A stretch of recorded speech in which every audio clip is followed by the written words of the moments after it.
Hello student, सबसे पहले तो आप सभी का स्वागत है मेरे यूट्यूब चैनल पर। Hope you are doing great. आज हम तो शुरू करने वाले हैं जो कि हमने आपका जो मार्शेलियन जो कंज्यूमर बिहेवियर हम पढ़ रहे थे, मार्शेलियन अप्रोच वाला, उसका एक पार्ट तो हम कंप्लीट कर चुके थे। जो उसका सेकंड पार्ट और जो उसका लास्ट पार्ट है ना मार्शेलियन का, वो वाला आज हम देख। तो थोड़ा सा पीछे से बेसिक से शुरू करते हैं। सबसे पहले होता है कि आपका जो होता है यूटिलिटी। तो क्योंकि आपका जो सिलेबस है उसके अंदर वो मार्शेलियन और हिक्सियन वाला ही पार्ट है, इसका मतलब हमें सिर्फ यूटिलिटी वाला कंसेप्ट। तो सबसे पहला है कि यूटिलिटी। यूटिलिटी जो होती है वो होती है आपकी वांट्स की सेटिस्फाइंग पावर, यानी कि आप जो भी कोई कमोडिटी कंज्यूम करते हैं ना, जो आपको सेटिस्फेक्शन मिलता है ना, वो उसको जो मेजर करती है ना, वो होती है यूटिलिटी की। उसको हम मेजर करते हैं कि जो कि कार्डिनलिस्ट थे, जो कि मानते थे कि यूटिलिटी को, यानी कि सेट आपके जो सेटिस्फेक्शन है उसको मेजर करा जा सकता है उनके अकॉर्डिंग कि जैसे कोई हम वेट को केजी में माप लेते हैं, जो चीज जैसे बाकी सारी चीजें मापी जा सकती है, तो उन्होंने कहा कि सेट जो कंज्यूमर है उसके सेटिस्फेक्शन को भी मेजर किया जा सकता है। उन्होंने कहा कि उसके सेटिस्फेक्शन को हम यूटिल्स यूटिल्स नाम दिया कि जैसे मेजरिंग यूनिट की यूटिल्स में हम मेजर कर देंगे कि कोई भी कंज्यूमर है, अगर वो जब किसी भी कमोडिटी को कंज्यूम करेगा तो वो ये बता देगा कि से उसको इतनी यूटिलिटी मिली है। और जो डिफरेंट इकोनॉमिस्ट, यानी कि जो कार्डिनलिस्ट के बाद जो ऑर्डिनल ऑर्डिनल अप्रोच वाले आए, यानी कि जो ऑर्डिनल यूटिलिटी अप्रोच जिन्होंने दी, उनको लगता था कि ऐसे थोड़ा सा मतलब इम्प्रैक्टिकल है ऐसे किसी किसी भी कमोडिटी को कंज्यूम करके ये बताना कि इससे मुझे 5 यूटिल्स यूटिलिटी मिली है या 50 यूटिल्स यूटिलिटी मिली है। इसकी बजाय हम चीज़ों पे रैंक दे देंगे कि कोई चीज़ को हम कितना ज़्यादा पसंद करते हैं, अपने प्रेफ़रेंस के अकॉर्डिंग 1 टू इस तरह से रैंक दे के बता देंगे कि इसको मैं फर्स्ट रैंक पे रखूँगा या सेकंड रैंक पे। कि ऐसे तो उनको प्रेफ़रेंस तो ऐसे बताए जा सकते हैं, रेदर देन कि हम यही बता दें कि इससे तो हमें 5 यूटिलिटी मिली है, उससे हमें इतने यूटिलिटी मिली है। तो इस तरह से आपकी जो यूटिलिटी है, ये 2 पार्ट्स में है कि एक तो है कार्डिनल और दूसरी है ऑर्डिनल। कार्डिनल जो दी है वो दी है आपकी मार्शल ने। मार्शल जो इकोनॉमिस्ट थे, उनके नाम से ही जो आपकी मार्शेलियन अप्रोच है, ये मार्शेलियन पड़ा इसका जो नाम है। इनके अकॉर्डिंग इनको लगता था कि यूटिलिटी को मेजर करा जा सकता है, कि यूटिलिटी कैन बी मेजर्ड। कि हम कोई भी जैसे ही कोई कंज्यूमर किसी भी कमोडिटी को कंज्यूम करेगा, तो वो कंज्यूम करते ही ये बता देगा कि उससे उसको इतनी यूटिलिटी मिली है। उसके बाद जो दूसरे इकोनॉमिस्ट कार्डिनल अप्रोच के बाद जो दूसरी अप्रोच आई, जो कि आपकी ऑर्डिनल अप्रोच है, तो ये दी है, ये आपकी हिक्स एंड एलन ने दी है। हिक्स एंड एलन, इन ये जो इकोनॉमिस्ट थे, इनको लगता था कि यूटिलिटी को मेजर नहीं किया जा सकता, बल्कि रैंक दे सकते हैं। जैसे सपोज हम एग्जांपल लें, अम, अ, कोई भी, जैसे हम हमारा लेते हैं राम श्याम वाला, कि ये कोई राम है, ये कोई श्याम है। जैसे आइसक्रीम और चॉकलेट का हमने बंडल रख दिया, तो राम को कहा कि सबसे पहले चूज करे, तो राम ने जो पहला जो प्रेफरेंस अपना दिया, उसने पहले चॉकलेट को अपना प्रेफरेंस दिया और उसके बाद उसने अपना आइसक्रीम को दिया। इसी तरह श्याम ने पहले अपना आइसक्रीम को दिया, फिर उसने चॉकलेट को दिया। कि इस तरह से हमें पता चल गया कि उसने ऐसे रैंक दे दिए कि राम चॉकलेट को ज़्यादा प्रेफ़र करता है, पहले चॉकलेट को प्रेफ़रेंस देता है और उसके बाद आइसक्रीम को। श्याम आइसक्रीम को पहले प्रेफ़रेंस देता है और उसके बाद चॉकलेट को। किस तरह से हमने रैंक दे दिया चीज़ों का, और इसको डिक्लेयर्ड प्रेफ़रेंस भी कहते हैं। लेकिन आपका जो ये वाला पार्ट था, ये हम शुरू करने लगे थे। इसका जो बेसिक चीज़ें थी, इसमें जो भी आना है कार्डिनल अप्रोच के अंदर, वो जो बेसिक तो हम सारे डिस्कस कर चुके थे। जो मेन अप्रोच क्या है और इसके अंदर कंज्यूमर के बिहेवियर को कैसे अटेन किया जाएगा, वो चीज़ें हमने पढ़नी है। के बाद जो है कि कंज्यूमर जो इक्विलिब्रियम अटेन करना है, कि कंज्यूमर इक्विलिब्रियम क्या होता है। फिर वैसे तो हमने वहाँ पे डिस्कस कर लिया था, लेकिन एक बार फिर भी मतलब मैं पढ़ ही लेते हैं, ताकि अच्छे से आपको क्लियर रहे सारी चीज़ें करने से पहले। तो कंज्यूमर इक्विलिब्रियम होता है, वो ऐसी सिचुएशन होती है जहाँ पे जो कंज्यूमर होता है वो अपनी मैक्सिमम सेटिस्फेक्शन वाली पोजीशन पे होता है कि जो भी वो खर्चा कर रहे हैं ना चीजों पे, और उसके उसकी जो खुद की जो इनकम है, जो उसको पता है उसकी जो लिमिटेड इनकम है, उससे उसको मैक्सिमम सेटिस्फेक्शन आ रहा है। और जो जिस पोजीशन पे वो अब है ना, जहाँ पे उसको मैक्सिमम सेटिस्फेक्शन मिल रहा है अपनी लिमिटेड इनकम से, उस पॉइंट से वो मूव नहीं करना चाहता है। वो होता है उसके इक्विलिब्रियम का पॉइंट। ये कंज्यूमर इक्विलिब्रियम का मीनिंग होता है कि पोजीशन ऑफ नो चेंज, की उस पोजीशन से चेंज ना होना। कंज्यूमर इक्विलिब्रियम सिचुएशन जो होती है, ये रेफर करती है ये सिचुएशन की जब एक कंज्यूमर मैक्सिमम सेटिस्फेक्शन अटेन कर रहा है विद लिमिटेड इनकम, उसकी अपनी लिमिटेड इनकम से वो मैक्सिमम जो सेटिस्फेक्शन है वो अटेन कर रहा है, और उसकी कोई टेंडेंसी नहीं है कि वो अपना एग्जिस्टिंग वे ऑफ एक्सपेंडिचर की जिस तरह से वो अब एक्सपेंडिचर कर रहा है वो चेंज करे, कि वो नहीं चेंज करना चाहता। वो होगी उसकी इक्विलिब्रियम की जो पोजीशन। जो कंज्यूमर के इक्विलिब्रियम के रेफरेंस में हमने पढ़ना है ना आपके, हमने एक तो वन कमोडिटी के केस में पढ़ना है, एक टू कमोडिटी के केस में भी। वन और टू कमोडिटी क्या होता है? वन और टू कमोडिटी होता है कि जैसे कि जो कंज्यूमर है उसका इक्विलिब्रियम वन कमोडिटी के केस में ऐसे कि वो अपनी सारी इनकम, जो भी उसकी इनकम है, वो एक ही कमोडिटी पे लगा दे और इस फिर वो इक्विलिब्रियम अटेन करे। और उसके बाद टू कमोडिटीज पे कि वो दो कमोडिटीज पे लगा दे और उसमें वो मैक्सिमम सेटिस्फेक्शन अटेन करे, मतलब इक्विलिब्रियम की पोजीशन में। और दो कमोडिटी का केस है। और जो दो कमोडिटी वाला केस है ना, वो ही सेवरल कमोडिटीज में फिर आगे फर्दर की फिर वो कितनी ही कमोडिटी ले, वही जो कंडीशन है ना, जो दो के केस में होल्ड करेगी ना, वो बाकी के केस में भी होल्ड कर जाएगी। उसके बाद जो मेन चीज है यहाँ पे कार्डिनल अप्रोच में, कि कंज्यूमर का जो इक्विलिब्रियम है वो किस चीज पे डिपेंड करता है, ये एक बार मैं यहाँ यहीं पे करेंगे इस पे हम। यहाँ पे मैं इसको एक आप उसके बाद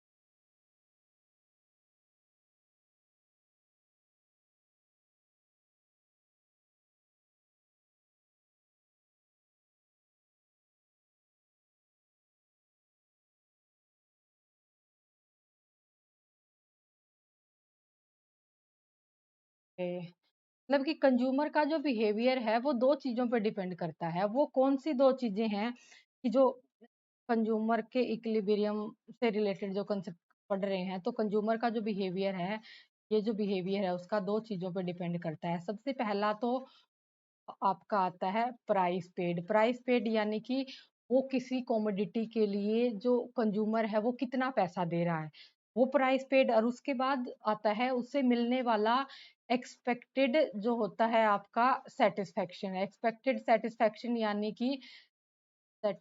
यानी कि आप अगर एक एक्स्ट्रा कमोडिटी कंज्यूम कर रहे हैं तो आपको कितना सेटिस्फेक्शन आ रहा है। इस चीज पे तो ये आपका जैसे ज्यादा ज्यादा जो एक्स्ट्रा कमोडिटीज जब आप कंज्यूम करते जाते हैं तो आपको एक्स्ट्रा कितना सेटिस्फेक्शन मिलता जाता है। इन दो ही चीजों पे आपका जो ये कंज्यूमर बिहेवियर यहाँ पे डिपेंड करता है।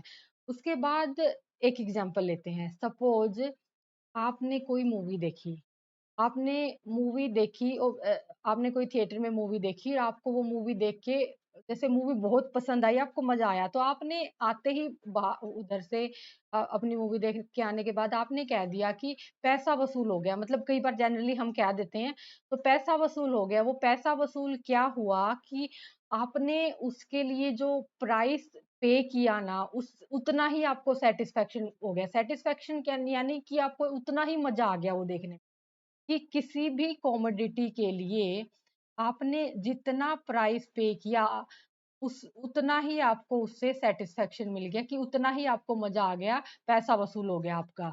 तो ये जो इक्वेशन है, ये इक्वेशन देखने में ऐसे ठीक ठाक लग रही है, मतलब ठीक है कि ऐसे होता है। तो फिर ये जो चीज है, ये देखने में तो ठीक ठाक है, लेकिन ये दोनों हम इनको कंपेयर नहीं कर सकते। अब हम इनको मतलब प्रॉब्लम क्या है, हम इनको क्यों कंपेयर नहीं कर सकते? क्योंकि जो ये प्राइस होता है ना, प्राइस किसी भी कमोडिटी का वो मनी की टर्म में होगा। हमें पता है, सबको पता है प्राइस मनी की टर्म में होगा। और जो यूटिलिटी है वो यूटिल्स की टर्म में होगी, यानी कि सेटिस्फेक्शन है वो यूटिल्स की टर्म में होगा। तो फिर कोई भी डिफरेंट जो यूनिट्स हैं उनको हम कैसे कंपेयर कर सकते हैं? तो ये प्रॉब्लम आई कि ठीक है कि आपका पैसा वसूल हो गया, कि आपने जितना किसी चीज के लिए पे किया उतना ही आपको मजा आ गया, वो तो ठीक है। तो फिर जो कार्डिनलिस्ट इकोनॉमिस्ट थे, उनको जो, जैसा कि हमने अभी पढ़ा ही है, कि उनको लगता था कि यूटिलिटी को हम मीजर कर सकते हैं। तो उन्होंने कह दिया कि अगर हम यूटिलिटी को मीजर कर सकते हैं, तो क्या हम जो ये मार्जिनल यूटिलिटी ऑफ एक्स वाला जो है आपका, क्या हम इसको भी मनी की टर्म में वो डिफाइन कर दें? अगर इसको भी हम मनी की टर्म में डिफाइन कर देंगे, तो ये दोनों मनी की टर्म में आ जाएंगी। अगर सेम यूनिट्स हैं तो उनको कंपेयर करा जा सकता है इजीली। तो फिर उन्होंने कहा कि इसको हम कैसे, मतलब उन्होंने वो जो सिचुएशन दी कि इस तरह से हम इसको मनी की टर्म में ले लेते हैं। कि मनी की टर्म करने के लिए उन्होंने कहा कि ये प्राइस ऑफ एक्स है, ये जो मार्जिनल यूटिलिटी ऑफ एक्स है, अगर आप इसको मार्जिनल यूटिलिटी ऑफ मनी से डिवाइड कर देंगे ना, तो ये मनी की टर्म में हो जाएगा। मार्जिनल यूटिलिटी ऑफ मनी अब क्या होता है? मार्जिनल यूटिलिटी ऑफ मनी होता है कि आपका जो 1 रुपया है, 1 रुपया मतलब 1 रुपए से आपने कुछ भी सपोज़ कुछ खरीदा, सपोज आपका एक बनाना आ गया 1 रुपए में। वो जो बनाना है, वो कमोडिटी बनाना आपने जो कंज्यूम करी, उससे जो आपको यूटिलिटी मिली, सपोज आपने कह दिया मेरे को 10 यूटिलिटी मिली है, मेरे को 1 मिली है, 2 मिली, वो हर कंज्यूमर की डिफरेंट होती है, क्योंकि हर किसी का सेटिस्फेक्शन अलग होता है। तो उसने जो उसकी जो मनी है 1 रुपया, उसको उसने यूटिलिटी की टर्म में डिफाइन कर दिया, यानी यूटिलिटी अब मनी की टर्म में डिफाइन होगी, तो मार्जिनल यूटिलिटी ऑफ मनी हो गया वो। मार्जिनल यूटिलिटी कांस्टेंट होती है और हर एक इंडिविजुअल के केस में डिफरेंट होती है, यानी मेरे केस में कांस्टेंट रहेगी, 1 रुपए से मुझे जितनी यूटिलिटी मिलेगी, और आपके केस में भी कांस्टेंट रहेगी, लेकिन आपकी और मेरी डिफरेंट होगी, कि आपकी कुछ और हो सकती है, कि क्या पता आपको बनाना ज्यादा पसंद हो मेरी बजाय, तो बनाना, एक बनाना आपको ज्यादा यूटिलिटी दे, मेरे को कम दे, तो उस केस में तो मार्जिनल जो यूटिलिटी ऑफ मनी है, जो ये कांस्टेंट होती है। हम कई बार इसको मार्जिनल यूटिलिटी ऑफ मनी को कांस्टेंट की टर्म में 1 भी मान लिया जाता है, मार्जिनल यूटिलिटी ऑफ मनी ऐसे। तो वो 1 2 मतलब कांस्टेंट होती है। उसके बाद कि अब ये भी आपकी मनी की टर्म में आ गया, जो प्राइस ऑफ एक्स है। अब ये भी इन्होंने मनी की टर्म में दे दिया, कि अगर इसको इससे डिवाइड किया ना, तो कुछ मार्जिनल यूटिलिटी ही बन गया, मान लो मार्जिनल यूटिलिटी आ गया। जो अब ये मार्जिनल यूटिलिटी है, ये मनी की टर्म में है, कि price of x is equal to marginal utility. ये जो है आपका, ये है कंज्यूमर का इक्विलिब्रियम, और ये दोनों है मनी की टर्म में। कई बार तो ऐसा भी लिखा आ सकता है कि इसको एक्स से ही डिनोट कर दें, ऐसे कि M U X, price of x is equal to M U X. अब ये जो एम यू एक्स है ना, कब इसके इक्वल होगा? वहां पे एक कंडीशन ये होगी कि ये जो दोनों जो यूनिट्स है ना आपकी, प्राइस भी, प्राइस तो हम पता ही है हमें मनी की टर्म में, लेकिन जो ये मार्जिनल यूटिलिटी है ना, ये दोनों किस कंडीशन में इक्वल होंगे? जब ये मनी की टर्म में डिफाइन होंगे, तभी ये दोनों इक्वल होंगे। यानी कि अब हमारे पास ये सिचुएशन है कि price of x is equal to, आप इसको मतलब ये जो इसके डिवीजन के बाद आता है ना, ये वाली टर्म है, हमने इसको मार्जिनल यूटिलिटी लिखे, आप मार्जिनल यूटिलिटी ऑफ एक्स लिखें। बस आपको ये ध्यान होना चाहिए कि जो जो ये मार्जिनल यूटिलिटी ऑफ एक्स है, ये अब मनी की टर्म वाली है, कि अब हमने इसको मनी की टर्म में डिफाइन कर दिया, तब जाके ये जो इक्वेशन है, ये कंज्यूमर के इक्विलिब्रियम की बनी है, कि कंज्यूमर किसी भी कमोडिटी के लिए इतना ही प्राइस पे कर रहा है जितना उसको सेटिस्फेक्शन आ रहा है, यानी कि उसका पैसा वसूल हो गया, उसको इतना मजा आया, यानी कि सेटिस्फेक्शन और पैसा बराबर है। तो ये होगी वन कमोडिटी, जब वो कमोडिटी वन, यानी कि जब वो एक्स कंज्यूम कर रहा है, तो ये कंज्यूमर का इक्विलिब्रियम। अब बात ये आती है कि जो ये प्राइस ऑफ एक्स है आपका, price of x is equal to marginal utility of X, क्या ये हमेशा ऐसे रहेगा? कि जरूरी तो नहीं है ना कि हमेशा ही ये इक्वल हो। ये सिचुएशन हो सकती, क्या पता ये लेस देन हो जाए या ग्रेटर देन हो जाए, की सिचुएशन तो कोई भी हो सकती है। अगर ये लेस देन और ग्रेटर देन वाली सिचुएशन है ना, तब क्या होगा? एक बार इसको कर लेते हैं साफ।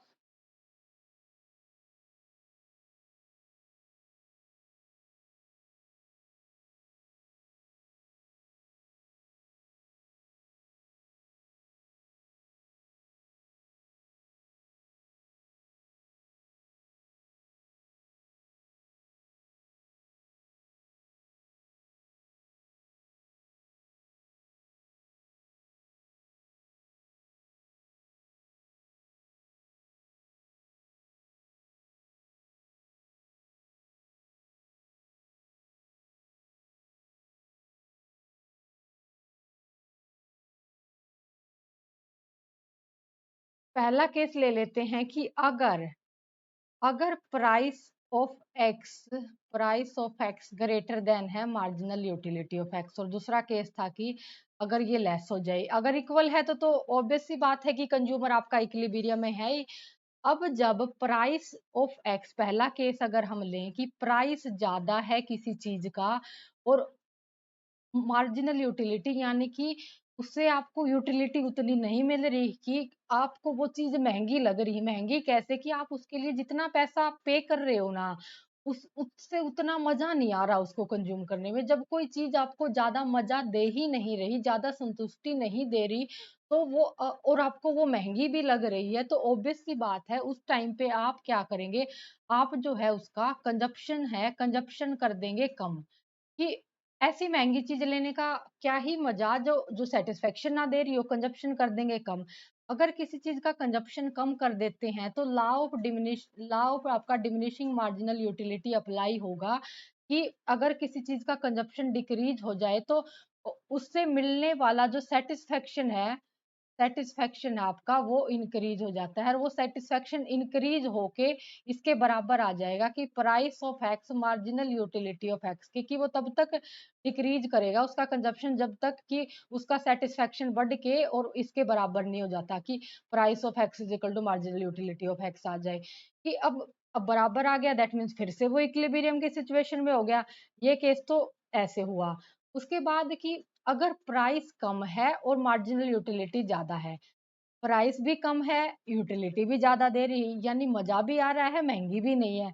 अगर कोई चीज आपको ज्यादा मजा दे रही है, आप उससे आपको ज्यादा संतुष्टि मिल रही है, और प्राइस उसका ज्यादा इतना है नहीं, तो आप सोचो आप उसका ज्यादा कंजप्शन करोगे, तो कंजप्शन आपका यहाँ पे इंक्रीज हो जाएगा। Same law of diminishing marginal utility जो है आपका होल्ड करेगा कि अगर किसी कमोडिटी का कंजप्शन इंक्रीज हो जाए तो उसका जो सेटिस्फेक्शन है वो डिक्रीज हो जाएगा। कि उस वो कंजप्शन तब तक इंक्रीज रहेगा जब तक उसका सेटिस्फेक्शन डिक्रीज होके इसके बराबर नहीं आ जाता कि price of x is equal to marginal utility of X, की वो फिर से इक्विलिब्रियम की सिचुएशन में आ गई।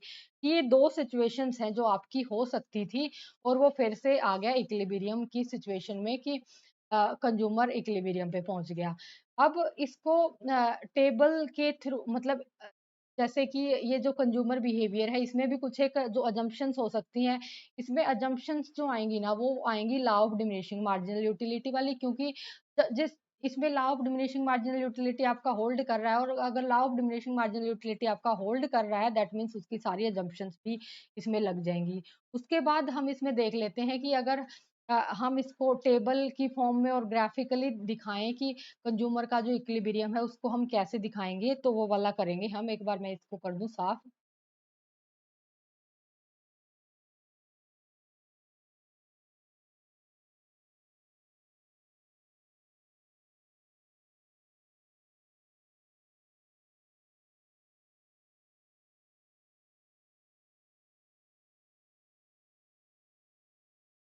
चलें जी शुरू करते हैं। तो कि जो है आपका जो टेबल की फॉर्म में कि सपोज हमने कोई भी कमोडिटी है, जैसे एक्स का ही हम ले रहे थे कि कंज्यूमर का जो इक्विलिब्रियम है, सपोज हमने ऐसे कि ये तो मान लिया कि यूनिट्स हैं जो कि है यूनिट्स कंज्यूम्ड यूनिट्स है, सपोज यूनिट ऑफ एक्स है कि हमने एक, दो, तीन, चार, पाँच और छः, जैसे छः कि आपने यूनिट्स कंज्यूम करी। और उसके बाद सपोज कि हमने मान लिया कि जो प्राइस है उस कमोडिटी का एक्स का, जो कि प्राइस ऑफ एक्स जो है वो आपका हो जाएगा 10 रुपीज। तो वो 10, आप चाहे कितनी ही कमोडिटी या यूनिट्स लें, कितनी क्वांटिटी में लें, प्राइस तो सेम ही रहेगा। के बाद जो मार्जिनल यूटिलिटी है, हमें तो पता ही है कि मार्जिनल यूटिलिटी का जो नेचर होता है वो डिमिनिशिंग होता है। कि सबसे पहले जैसे वो आपको जो है 20 यूटिलिटी दे रही है, उसके बाद वो आपको देगी 18, देन 16, उसके बाद 10 और 0 और -5 की। एक टाइम के बाद जब आप बहुत ही ज्यादा कंज्यूम करने लग जाते हैं तो वो नेगेटिव भी हो जाती है। अब अब सेम वही बात की जो प्राइस है यहाँ पे ये है आपका मनी की टर्म में, और जो ये यूटिलिटी है ये है आपकी यूटिल्स की, इतनी यूटिलिटी मिल रही है। के बाद की मार्जिनल यूटिलिटी ऑफ मनी। अब आपके 10 रुपए की या आपके जो एक जो आपकी यूनिट्स है इसका जो प्राइस है, जैसे एक अगर यूनिट लें तो उसका प्राइस 10 रुपीज़ है। मान लें अगर आपके उस 10 रुपीज़ की जो यूटिलिटी है, सपोज़ हमने मान लिया कि हमारे केस में कि marginal utility of money is equal to 1, कि मार्जिन मनी भी फिर वो थ्रू आउट द टाइम की वो सारे टाइम आपकी कांस्टेंट ही रहेगी। के बाद की मार्जिनल यूटिलिटी ऑफ मनी आपकी कांस्टेंट है। और अब अब हम ये जो मार्जिनल यूटिलिटी ऑफ एक्स वो जो हमने किया था कि अब इसको मनी के टर्म में बना देंगे। मनी के टर्म में कैसे कि मार्जिनल यूटिलिटी ऑफ एक्स वो यूटिल वाली, ये वाली जो है आपकी ये वाली, अगर इसको मार्जिनल यूटिलिटी ऑफ मनी से हम डिवाइड कर देंगे तो ये मनी की टर्म वाली बन जाएगी। यानी कि अगर 20/1 करेंगे तो आपका 20 आ जाएगा, 18/1 18 डिवाइड बाय 1 18 आ जाएगा, 16 डिवाइड बाय 1 तो आपका 16 आ जाएगा, 10 डिवाइड बाय 1 तो आपका 10 आ जाएगा, 0 डिवाइड बाय 1 तो आपका 0 आ जाएगा, माइनस 5 डिवाइड 1 तो आपका -5 आ जाएगा। ये आ गया। उसके बाद अब हमने जो है कहाँ गया?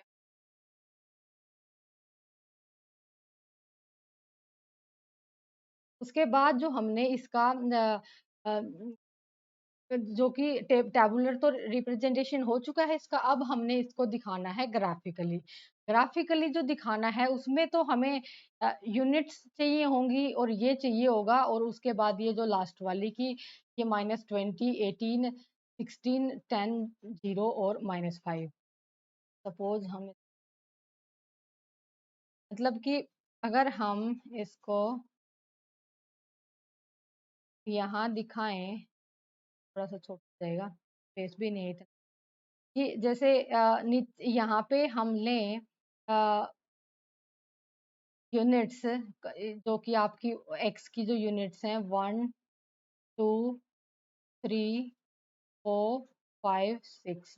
उसके बाद हम ऊपर जो लेंगे वो लेंगे आपकी जो है मार्जिनल यूटिलिटी और प्राइस दोनों, 5 10 और 20 ये हमने ले लिया। जो प्राइस ऑफ एक्स है यानी कि प्राइस तो कांस्टेंट ही है, प्राइस जो कि आपका 10 है थ्रू आउट द टाइम की, अगर आप कितनी ही यूनिट्स लें तो ये जो 10 है ये तो आपका हो गया प्राइस ऑफ एक्स कांस्टेंट। पर इसका कलर चेंज कर क्लियर हो जाए ये ग्राफ। उसके बाद हम इस पे करेंगे आपका जो है मार्जिनल यूटिलिटी ऑफ एक्स जो कि आपकी मनी वाली है। यानी कि ये वाली अब हमने यहाँ पे ड्राइव करने है कि अगर आप 1 यूनिट कंज्यूम कर रहे हैं एक्स की तो आपकी जो मनी वाली यूटिलिटी है वो 20 है। कि 1 के केस में है, जैसे ये 1 है और ये यहाँ पे हो जाएगी, 1 के केस में है आपकी 20 और 2 के केस में है आपकी 18। 2 है ये 18 सपोज हमने किया, ये यहीं कहीं आएगा या यहीं कहीं आएगा। उसके बाद 3 के केस में है 16, 3 के केस में है ये है आपका 3, बढ़ता बढ़ता ये आपका कहीं हो गया। उसके बाद 4 के केस में है आपकी 10, 4 का केस तो यही हो गया, ये आपकी 10 है, ये स्ट्रेट लाइन आएगी। उसके बाद 5 के केस में ये आपकी 0 ही है, और उसके बाद जो है आपका 6 के केस में ये नेगेटिव, नेगेटिव तो इसमें नीचे जगह नहीं, मतलब कि ये हमारा अगर हम इसको अच्छे से बनाएंगे तो ये आप देखें ये ऐसे बनेगा, ऐसे मतलब कि ये स्ट्रेट लाइन बनेगी जब हम इसको ड्राइव करेंगे। यानी कि ये जो पॉइंट है ये जहाँ पे मार्जिनल यूटिलिटी भी 10 है आपकी एक्स और प्राइस ऑफ एक्स जो कि ऑलरेडी 10 है, और जो मार्जिनल यूटिलिटी है मनी की यानी इस पॉइंट पे ये जो है, और ये जो आपका प्राइस है ये आपका 4 क्वांटिटी पे ये आपका इक्विलिब्रियम में होगा। ये जो सिचुएशन है ये है कंज्यूमर के इक्विलिब्रियम की सिचुएशन।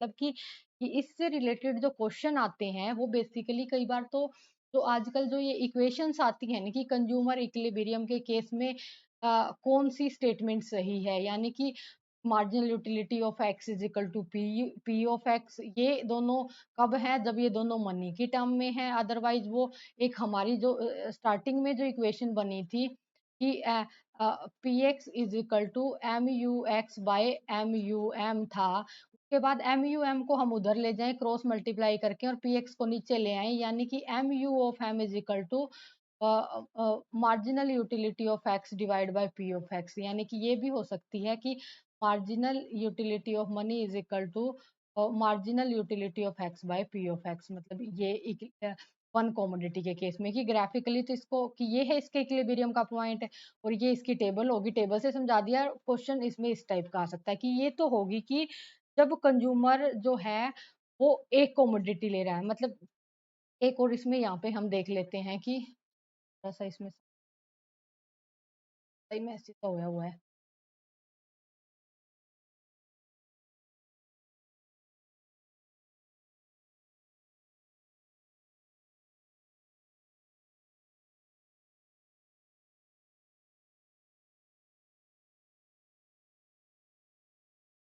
यहाँ पे देखें आप, ये चार से पहले यानी कि यहाँ पे प्राइस तो है इस कॉमोडिटी का 10, मतलब एक्स का। और मार्जिनल यूटिलिटी जो मिल रही है ये आपकी है 2018-16 की। मार्जिनल यूटिलिटी तो यहाँ पे ज्यादा है कि यहाँ पे जो मार्जिनल यूटिलिटी है ना, मार्जिनल यूटिलिटी तो है एक्स की ज्यादा है प्राइस ऑफ एक्स, क्योंकि प्राइस तो कम है। ये तो 4 पे आके इक्वल हुआ है ना, 3 तक का देखें आप कि प्राइस ऑफ एक्स से ज्यादा है मार्जिनल यूटिलिटी। मनी की टर्म वाली देख लें, चाहे 20-18 साल की, मनी की टर्म वाली ज्यादा है। तो जब हमें पता है कि वो चीज से आपको यूटिलिटी तो ज्यादा मिल रही है और उससे जो आपको प्राइस कम देना पड़ रहा है, मतलब कि मार्जिनल यूटिलिटी ज्यादा है प्राइस से, यानी कि आपका सेटिस्फेक्शन ज्यादा है प्राइस कम है, मजा आपको अच्छे से उसको आ रहा है और महंगी भी नहीं लग रही। तो उस केस में हमने जो पीछे डिस्कस किया था कि हम कंजप्शन इंक्रीज कर देते हैं। कंजप्शन इंक्रीज कर दिया, एक से दो, दो से तीन, ऐसे हुआ कंजप्शन।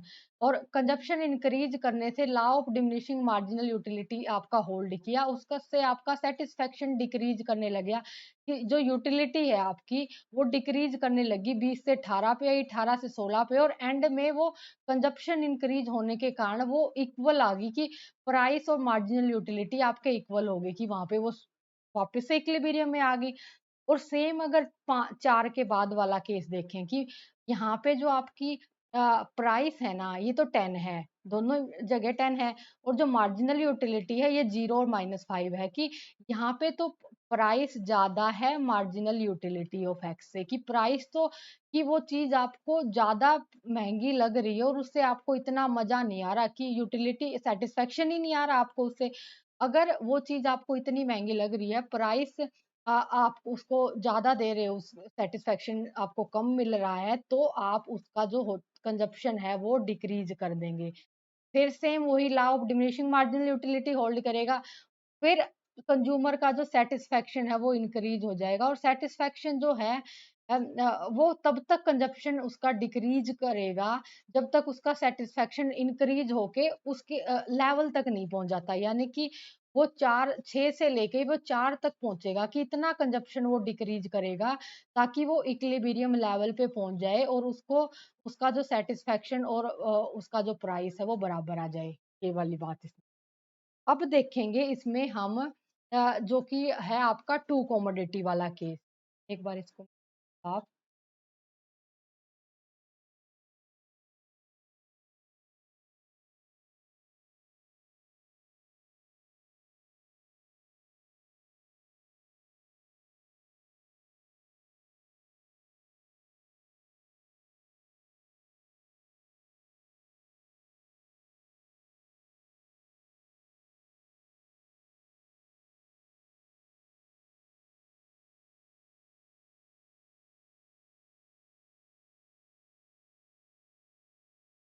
इसके बाद हम करेंगे जो, अगर कंज्यूमर का एक कॉमोडिटी वाला है तो इक्विलिब्रियम हमने देख लिया कि उसको उतना ही सेटिस्फेक्शन मिले जितना वो प्राइस पे कर रहा है, तब वो इक्विलिब्रियम के सिचुएशन में होगा और उस पॉइंट से वो मूव नहीं करना चाहेगा।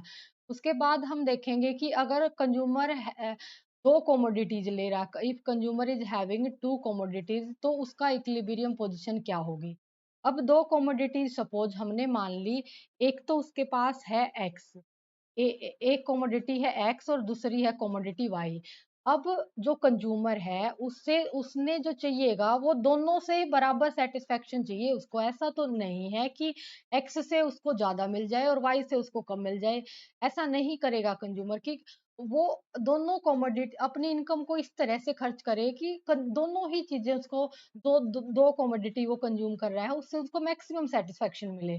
तो अब कंज्यूमर अगर हम सिंगल केस देखें, अगर एक्स का जो हमने पीछे देखा था कि price of x is equal to marginal utility of x divide by M U M, जबकि अब ये दोनों मनी की टर्म में डिफाइन हो गए। अगर एम यू एम को हम वहां ले गए, M U M is equal to M U x over p of x, ये हो गया सिंगल कॉमोडिटी कंज्यूमर के केस में जो कि हम अभी पढ़ के आए हैं कि अगर ये हो जाए। उसके बाद अगर सेम ये अगर y के केस में देखें तो y हो जाएगा आपका p of y is equal to M U of y by M U of m, कि सेम वही कि marginal utility of m is equal to हो जाएगा आपका marginal utility of y by p of y।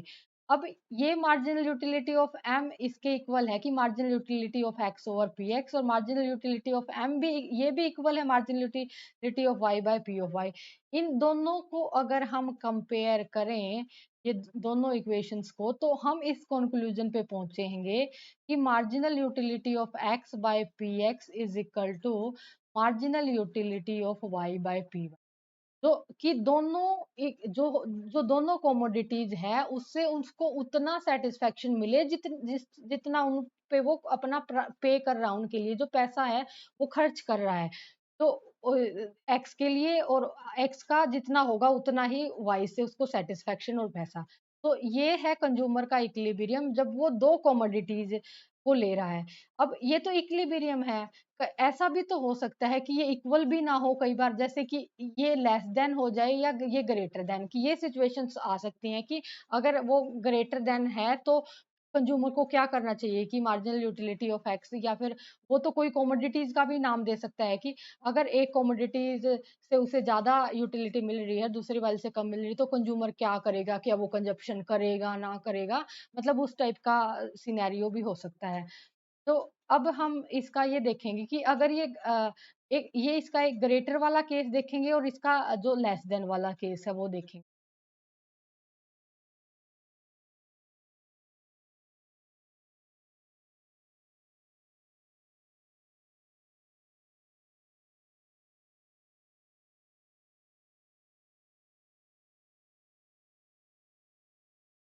अब अगर पहला जो केस है आपका वो ले लें हम कि अगर marginal utility of x divide by p of x अगर लेस देन है marginal utility of y by p, और यहाँ पे हम वो दूसरा लिख देंगे कि marginal utility of x by p x अगर ग्रेटर देन है marginal utility of y by p y. देखिए, या लेस हो सकता है या ग्रेटर हो सकता है, इक्वल में आ जाएगा तब तो वो कंज्यूमर की इक्विलिब्रियम की सिचुएशन में होगा ही। अगर पहला ही केस देखें जब आपका मार्जिनल यूटिलिटी जो है एक्स की अगर ग्रेटर है, ना पहले केस में हमारी लेस है कि अगर मार्जिनल यूटिलिटी आपकी लेस है price marginal utility of x by p x अगर लेस है marginal utility of p y y by p y से, यानी कि इस केस में कि आपको x से मार्जिनल यूटिलिटी x की कम है y से, यानी कि x से आपको कम सेटिस्फेक्शन मिल रहा है, y से आपको ज्यादा सेटिस्फेक्शन मिल रहा है। मतलब कि y आपको y जो कमोडिटी है वो आपको ज्यादा सेटिस्फेक्शन दे रही है, ज्यादा ज्यादा सेटिस्फेक्शन दे रही है। तो जो चीज आपको ज्यादा सेटिस्फेक्शन देगी, ज्यादा आपको संतुष्टि देगी, जो कंज्यूमर रैशनल कंज्यूमर होता है वो उसका जो है उसी कमोडिटी का जो है कंजप्शन जो है वाई का ही वो कंजप्शन इंक्रीज कर देगा, वाई का कंजप्शन इंक्रीज कर देगा।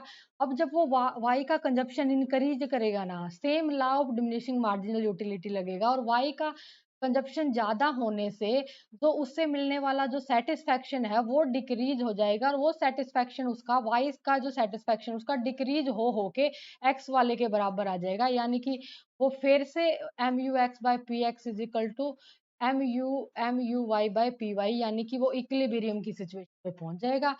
उसके बाद बची जो सेकंड केस है कि सेकंड केस में क्या होगा कि marginal utility of x by p x greater than marginal utility of y by p y, यानी कि एक्स की यूटिलिटी ज़्यादा है वाई से।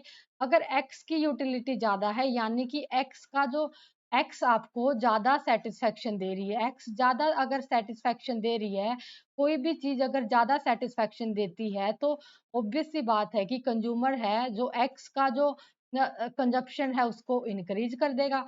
एक्स का कंजप्शन इंक्रीज करेगा तो law of diminishing marginal utility hold करेगा और उस कमोडिटी से मिलने वाला जो सेटिस्फैक्शन है वो डिमिनिश हो जाएगा और वो सेटिस्फैक्शन उसका वो कंजप्शन तब तक बढ़ाएगा कि उसका सेटिस्फैक्शन डिमिनिश होके इसके बराबर हो जाए कि marginal utility of x by p x is equal to marginal utility of y by p y के बराबर हो जाए कि यानी फिर से वो इक्विलिब्रियम की सिचुएशन में आ जाए कि इस तरह से कंज्यूमर जो मार्शेलियन जो अप्रोच है उसके केस में जो कंज्यूमर अटेन करता है इक्विलिब्रियम की अगर एक कमोडिटी है या दो कमोडिटी है और कई बार अगर इस टाइप के जो क्वेश्चन जो टाइप से जो इक्विलिब्रियम से जो यहाँ से क्वेश्चन आते हैं कई बार जो इक्वेशंस हैं ये भी पूछी जा सकती हैं कि कंज्यूमर के इक्विलिब्रियम की जो सिचुएशन कौन सी है if consumer is having two commodity यानी कि M U x by M p x is equal to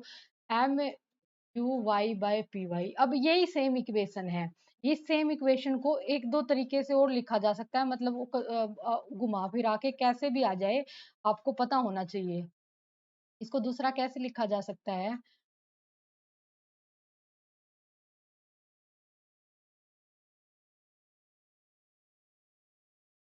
इसको लिखेंगे हम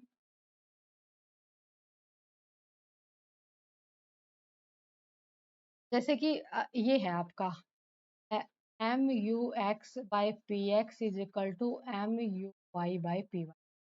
क्रॉस मल्टीप्लाई से पी एक्स को उधर पहुंचा दें एम यू वाई को उधर की M U x by M U y is equal to p x by p y की ये भी कंज्यूमर के इक्विलिब्रियम की कंडीशन है कि ये निकला तो उसी इक्वेशन से है जो हमने प्रीवियस अभी की है टू इक्विलिब्रियम वाली से कि अगर कंज्यूमर दो दो कमोडिटीज ले रहा है तो उसका इक्विलिब्रियम क्या क्या होगा तो ये इक्वेशन ऐसे भी लिखी जा सकती है ऐसे भी कई बार जब सिचुएशंस ऑप्शंस में ऐसे दे दी जाती हैं तो कई बार कंफ्यूज हो जाते हैं बच्चे तो आपको अगर बेसिक इक्वेशन पता है ना कि कंज्यूमर की क्या होगी अगर वो दो कमोडिटीज ले रहा है तो उससे आप जान ये इसको सोल्व करके आपको पता चल जाएगा कि ये ट्रू है इसके। तो इस तरह से आपका जो मार्शेलियन वाला जो कंसेप्ट है कंज्यूमर बिहेवियर वाला वो तो आज का आपका हो गया कंप्लीट। इसके बाद जो आपका बचता है सिलेबस में कंज्यूमर बिहेवियर वाले में तो आपका हिक्सियन वाला बचता है और उसके बाद जो आपका डिमांड वाला कंसेप्ट है नेक्स्ट वीडियो में हम हिक्सियन वाला कंसेप्ट करेंगे और उसके बाद में हम डिमांड वाले पे जाएंगे। मुझे आई थिंक कि मैंने जो समझाया आपको उसको समझ आ गया होगा लेकिन अगर फिर भी आपको किसी भी प्रकार की कोई भी डिफिकल्टी आती है वीडियो को देखते टाइम तो आप मुझे कमेंट कर सकते हैं। Thank you for watching.